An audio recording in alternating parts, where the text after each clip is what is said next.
दोस्तों, ईरान ने साफ कर दिया है कि अगर अमेरिका सीज फायर के बारे में बात करेगा तो उसकी दो शर्तें हैं। अगर वो ये शर्तें नहीं मानते हैं तो इस्लामाबाद होने वाला मीटिंग कैंसिल भी हो सकता है। लेकिन ईरान ने अमेरिका को पहले ही 10 शर्तें दिया था। अब दो और शर्तों की और बात कर रहे हैं। आखिर क्या है वो दो शर्तें? दोस्तों, ईरान की सबसे पहली शर्त है कि इजरायल को लेबनान में अपने हमले तुरंत रोकने होंगे। ईरान के मुताबिक जब तक इस क्षेत्र में बमबारी और सैन्य कार्रवाई जारी रहेगी, तब तक असली शांति की बात करना बेकार है। ईरान की दूसरी शर्त है कि उसके जो अरबों डॉलर विदेशों में फ्रीज किए गए हैं, उन्हें वापस करने की साफ, मजबूत और सार्वजनिक गारंटी दी जाए। तेहरान का कहना है कि सिर्फ वादों से काम नहीं चलेगा, बल्कि ऐसी ठोस व्यवस्था होनी चाहिए जिससे ये सुनिश्चित हो सके कि पैसा वास्तव में ईरान तक पहुंचे। ईरान की तरफ से रखी गई शर्तों पर अमेरिका का जवाब काफी साफ और सख्त है। अमेरिका ने इन शर्तों को सीधे तौर पर मानने से इनकार कर दिया। अमेरिका का कहना है कि शर्त पहले से तय होनी चाहिए, वरना बातचीत शुरू ही नहीं हो पाएगी। अमेरिका के उपराष्ट्रपति जेडी वेंस ने तो साफ शब्दों में कह दिया कि लेबनान का मुद्दा इस बातचीत का हिस्सा ही नहीं है। उनके अनुसार ईरान इस बात को लेकर गलतफहमी में है। अगर ईरान इसी वजह से बातचीत से पीछे हटता है तो ये उसका खुद का फैसला होगा, अमेरिका उस पर दबाव नहीं बनाएगा। वहीं दूसरी तरफ ईरान के फ्रीज किए गए पैसों को लेकर भी अमेरिका ने कोई ठोस वादा नहीं किया है। व्हाइट हाउस का मानना है कि इतनी बड़ी रियायत बातचीत शुरू होने से पहले देना सही नहीं होगा, क्योंकि इससे अमेरिका की पोजीशन कमजोर पड़ सकती है। डोनाल्ड ट्रंप की तरफ से भी बयान आया। उन्होंने बेहद तीखे अंदाज में कहा कि ईरान के पास इस समय कोई मजबूत कार्ड नहीं है। उनका आरोप है कि ईरान सिर्फ स्ट्रेट ऑफ हॉर्मूज जैसे अहम समुद्री रास्ते को लेकर दुनिया को डराने की कोशिश कर रहा है। ट्रंप ने चेतावनी भी दी कि अगर बातचीत फेल होती है तो अमेरिका फिर से और भी ताकतवर सैन्य कार्रवाई कर सकता है।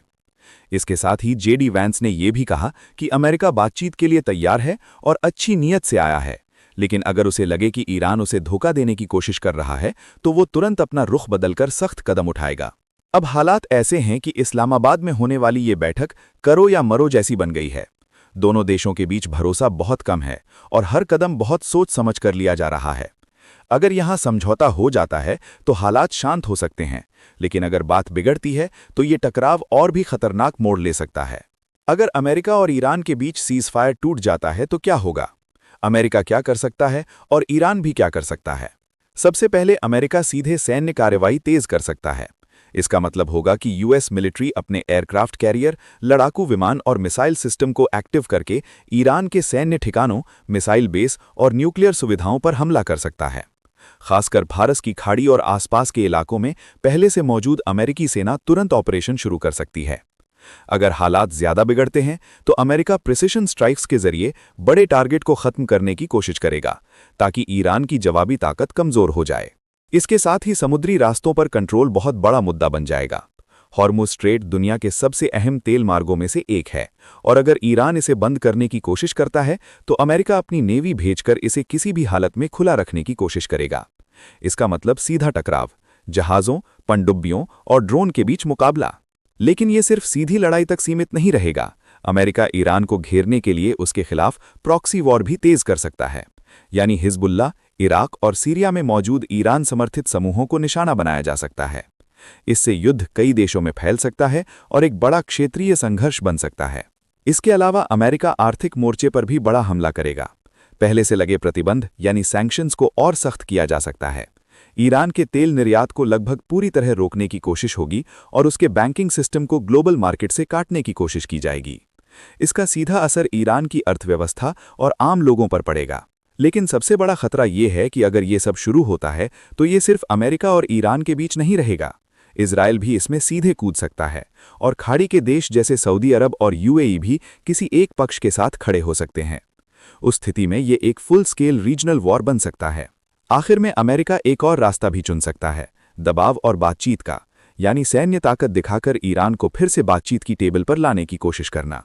लेकिन अगर भरोसा पूरी तरह टूट चुका हो तो ये रास्ता बहुत मुश्किल हो जाता है। लेकिन दूसरी तरफ सीज फायर कैंसिल हो जाता है तो ईरान क्या कर सकता है?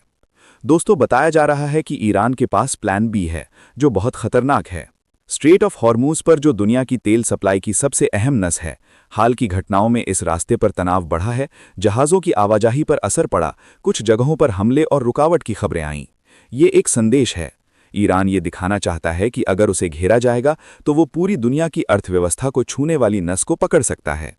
यही प्लान बी का सबसे खतरनाक हिस्सा है, जहां युद्ध मैदान से निकलकर ग्लोबल मार्केट तक पहुंच जाता है। इसी के साथ एक और परत खुलती है जो सीधे दिखाई नहीं देती लेकिन जमीन पर असर छोड़ती है।